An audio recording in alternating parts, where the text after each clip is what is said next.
Dear student, मैं हूं आपका टीचर खालिद महमूद मरवत और बायोकेमिस्ट्री का अदना स्टूडेंट। आज का लेक्चर उन मेरे प्यारे प्यारे स्टूडेंट्स के नाम जो मादी वसाइल के ना होने की वजह से बग़ैर नाश्ते के रोज़ाना स्कूल आते हैं और गर्मी सर्दी में बग़ैर किसी तकलीफ़ वे स्कूल बड़ी खुशी से आते हैं। उनके पाँव में स्कूल यूनिफॉर्म वाले शूज़ नहीं होते और आम से चप्पल पहन कर आते हैं, लेकिन मेरी नज़र में और अल्लाह की नज़र में और हमारे माशरे की नज़र में उनका बहुत कदर मकाम है और इंशाल्लाह वही लोग आगे जाकर बहुत ज़्यादा आला मकाम हासिल करेंगे सोसाइटी में। आपने कभी भी नहीं देखा होगा कि अमीरों के बच्चे पढ़ें, या आपने कभी भी नहीं देखा होगा कि सऊदी अरब या अरब कंट्रीज़ के लोग साइंसदान बने हों या बहुत बड़े डॉक्टर बने हों या फ़िलासफ़र बने हों।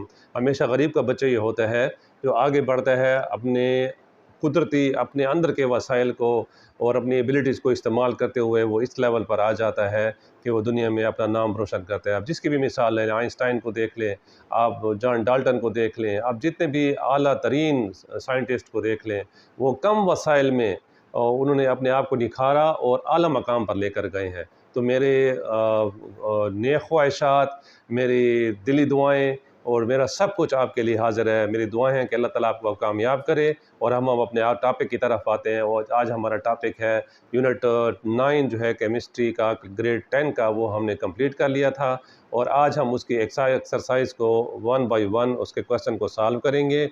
और let's take with the start with the MCQs. तो एमसीक्यूज़ के जो ऑप्शन है वो मैंने आपके लिए टाइम की बचत के लिए पहले से लिखे हुए हैं और डिस्कस करते जाएंगे। तो पहले पहले जो हमारे पास है एमसीक्यूज़ नंबर 1, पेज नंबर है इसका 48। पहला है जी कि डायनामिक एट डायनामिक इक्विलिब्रियम तो क्या होता है। तो डायनामिक इक्विलिब्रियम का मैंने आपको पहले बताया था, rate of forward reaction is equal to the rate of reverse reaction. दोनों के रेट जब बराबर हो जाते हैं तो इसको हम कहते हैं डायनामिक इक्विलिब्रियम। Let's answer. तो इसका आंसर जो मेरे बच्चों होगा वो होगा both forward and reverse reaction continue at the same rate. मैंने आपको पहले बताया था कि ए और बी, तो हम अगर रिएक्टेंट्स कंसीडर करें और इनका जो फॉरवर्ड रेट होगा, रेट ऑफ फॉरवर्ड रिएक्शन, उसको हम करते हैं सी प्लस डी, और जिस रेट से सी और डी दोबारा बनाएंगे ए और बी, उसको हम कहते हैं रेट ऑफ रिवर्स रिएक्शन को। तो at equilibrium R F is equal to R R, तो दोनों का रेट सेम होता है। तो जो राइट चॉइस है वो हमारे पास है both forward and reverse reaction continue at the same rate, और ऑप्शन नंबर डी है। नेक्स्ट हमारे पास जो है मेरे बेटे वो है number 2, reversible reaction have the following characteristic except. इस सवाल में वो आपसे ये पूछ रहा है कि रिवर्सिबल रिएक्शन में सारी खसूसियात पाई जाती हैं सिवाय एक के। वो कौन सी खसूसियत है, वो कौन सी चीज़ है जो रिवर्सिबल रिएक्शन में नहीं पाई जाती। तो ऑप्शन इसका पहला जो लिखा हुआ है वो है दे प्रोसीड्स इन बोथ डायरेक्शन। ये भी बिल्कुल ठीक है। They never complete, reversible reaction कभी भी कंप्लीट नहीं होता। अगर वो कंप्लीट हो जाए तो वो इरिवर्सिबल रिएक्शन बन जाता है। तो ये ऑप्शन भी नहीं है हमारी। सी पर आप जाएं तो देखेंगे product do not form reactants again, ये वाला हमारा जवाब है कि ये रिवर्सिबल रिएक्शन में ये नहीं होता कि प्रोडक्ट। रिवर्सिबल रिएक्शन में हमेशा आप देखें कि ए और बी मिलकर सी और डी बनाते हैं, यानी कि रिएक्टेंट्स मिलकर प्रोडक्ट बनाएंगे और प्रोडक्ट दोबारा मिलकर रिएक्टेंट्स बनाएंगे। तो ऑप्शन हमारी जो है वो ये है कि option C, product do not form reactants again. Next हमारे पास जो क्वेश्चन नंबर 3, एमसीक्यू नंबर 3 है, वो है कि the equilibrium constant K C expression for the given reaction is. तो ये रिएक्शन दिया हुआ है, ये आपके सामने है मेरे बच्चों के N2 नाइट्रोजन और ऑक्सीजन, ये हमारे पास रिएक्टेंट्स हैं और प्रोडक्ट बना रहे हैं मेरे बेटे 2NO2 यानी कि नाइट्रोजन डाइऑक्साइड। ये बेसिकली ये रिएक्शन था, लेकिन बैलेंस हमने कर लिया तो अब बैलेंस हो गया है। तो अब आपको पता है कि Kc जो होता है, Kc is equal to product by reactant. तो ये हमारे पास प्रोडक्ट हैं और ये हमारे पास रिएक्टेंट है, तो इसको ऊपर ले लेंगे तो ये हमारे पास आ जाएगा Kc is equal to nitrogen dioxide. ये हमेशा पावर बन जाती है, तो नाइट्रोजन डाइऑक्साइड की पावर हो जाएगी कंसनट्रेशन ऑफ नाइट्रोजन डाइऑक्साइड।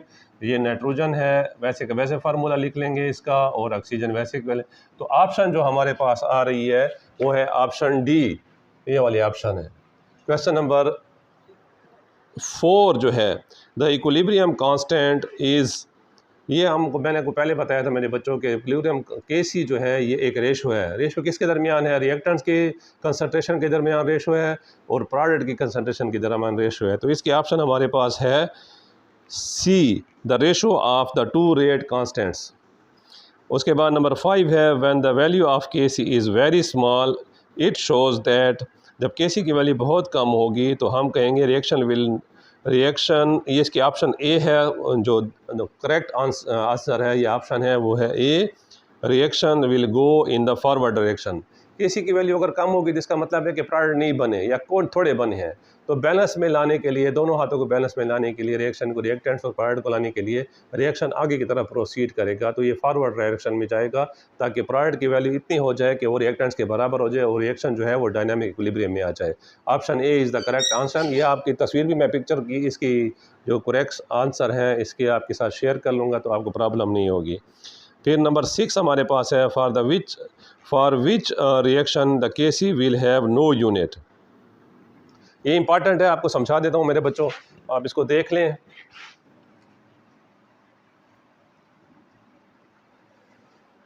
तो इसकी ऑप्शन जो है वो है ऑप्शन नंबर सी हमारे पास करेक्ट ऑप्शन है। तो ये N2, यही रिएक्शन जो अभी हमने लिखा था, nitrogen plus oxygen reversible reaction, और नाइट्रोजन डाइऑक्साइड बना रहा है, बैलेंस करने के लिए यहाँ 2 लगा लेंगे।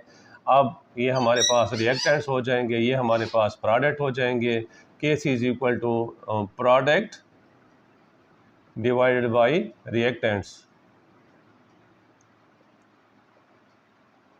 तो ये हमारे पास प्रोडक्ट है, तो ये हमारे पास आ जाएगा NO2 का square divided by N2, concentration of N2 and concentration of O2 oxygen. अब इसमें जब हम वैल्यू पुट करेंगे तो इसी की जगह तो हम वैल्यू पुट करने के लिए, तो आपको पता है कि मोल पर डेसीमीटर माइनस क्यूब का स्क्वायर हो जाएगा, और नीचे 2 टाइम हमारे पास मोल पर डेसीमीटर क्यूब माइनस, और यहाँ दोबारा मोल पर डेसीमीटर क्यूब है, तो ये 1 से 1 कट जाएगा और ये इससे 1 कट जाएगा। तो इस रिएक्शन के लिए K C has no unit for the above reaction. ये अच्छा, ये NO है, सॉरी, इसको करेक्ट कर लें, NO है। अच्छा, नेक्स्ट हमारे पास है जनाब when the value of K C is very large. तो अभी हमने डिस्कस किया है कि अगर के सी की वैल्यू कम होगी तो रिएक्शन फॉरवर्ड साइड पर होगा, और अगर के सी की वैल्यू कम होगी इसका मतलब है कि प्रोडक्ट बहुत ज़्यादा बन गए हैं और रिएक्टेंट थोड़े बने हुए हैं, और सिस्टम को डायनामिक इक्विलिब्रियम में आना है तो सिस्टम रिवर्स पे आएगा। तो इसकी ऑप्शन जो है वो है D, reaction will move in the reverse direction. और इसके बाद नेक्स्ट जो हमारे पास है question number 8, active mass means. ये लॉ ऑफ मास सेक्शन में इसकी पूरी डेफिनेशन लिखी हुई है, वहाँ से भी आप दे सकते हैं। और ऑप्शन हमारे पास जो राइट ऑप्शन है वो है D, and that is concentration of reactant and products in mole per decimeter cube in a dilute solution. और फिर नेक्स्ट हमारे पास इसके बाद जो है 9 है, द इक्वेशन विल बी, अभी इक्वेशन आपके सामने है, फॉर द रिवर्सिबल रिएक्शन के सी। तो ऊपर जो है वो आपके लिए लिखा हुआ है प्रोडक्ट, और नीचे जो है वो है रिएक्टेंट्स, और ये है 9 का। तो इसके लिए इक्वेशन कैसे बनेगी, इसको आपने ओपन करना है। तो ओपन जब आप करेंगे तो ये आपके पास ऑप्शन डी आ जाएगी, 3A + 2B reversible reaction 4C, ये आ जाएगा। और नेक्स्ट हमारे पास लास्ट है the reaction between PCl3 phosphorus trichloride and chlorine will produce phosphorus pentachloride, PCl5, 5 mean पेंटा। तो इसके लिए रिएक्शन जो ऑप्शन हमारे पास है वो है सी, मोल -1 डेसीमीटर क्यूब या मोल पर डेसीमीटर क्यूब, जैसे भी आप पढ़ें। तो ये हमारा ऑप्शन MCQs वाला पोर्शन कंप्लीट हो गया। Thank you very much. Dear students, let's solve our short questions of Unit 9 Chemistry Grade 10। तो पहला क्वेश्चन जो है वो आपके सामने है, define the chemical equilibrium with 2 examples.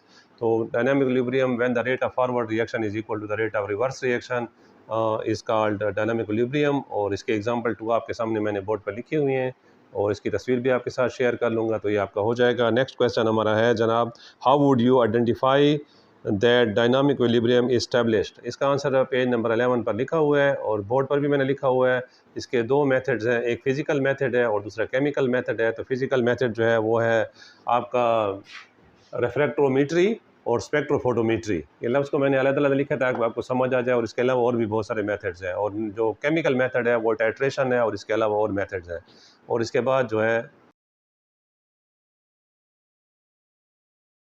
तो क्वेश्चन नंबर 3 जो हमारे पास है वो है compare the different microscopic characteristics of forward and reverse reaction. ये आपका पेज नंबर 11, पेज नंबर 6 पर इसका आंसर मौजूद है। इस तरह की टेबल बनी हुई है पेज नंबर 6 पे। एक तरफ फॉरवर्ड रिएक्शन लिखा हुआ है, दूसरी तरफ रिवर्स रिएक्शन लिखा हुआ है। तो आप वहाँ से इसको आसानी से पढ़ भी सकते हैं और देख भी सकते हैं, लिख भी सकते हैं। और ये फॉरवर्ड रिएक्शन जो लेफ़्ट से राइट जाता है, रिवर्स रिएक्शन राइट से लेफ़्ट की तरफ जाता है। स्टार्ट में इसकी मिकदार कम होती है, फॉरवर्ड रिएक्शन तेज़ होता है, ये स्लो होता है। ये 4-5 पॉइंट लिखे हुए हैं, तो आप वहाँ से लिख लें। इसके बाद नेक्स्ट हमारा क्वेश्चन है जनाब के what information is required to predict, मालूम किया जा सकता है the direction of chemical reaction. तो डायरेक्शन ऑफ केमिकल रिएक्शन के हमें क्या बेनिफिट है, तो ये ऑलरेडी हम बहुत डिटेल के साथ डिस्कस कर चुके हैं, और इसका आंसर मैंने लिखा हुआ है। तो इसका आंसर भी पेज नंबर 15 पर बुक पे, टेक्स्ट बुक में लिखा हुआ है। और कंडीशन इसमें 3 कंडीशंस हैं। तो कंडीशन नंबर 1 में है कि when the ratio of product over reactant is less than K C, अगर केसी की वैल्यू ज़्यादा होगी और इसकी रेशो प्रोडक्ट ओवर रिएक्टेंट की रेशो कम होगी, तो reaction will proceed in the forward direction. Condition number 2 में है कि when the ratio of product over reactant is greater than K C, then reaction will proceed in the reverse direction. और third condition है कि when the ratio of product over reactant is equal to the K C या dynamic constant of dynamic equilibrium, then reaction is at dynamic equilibrium. Thank you so much.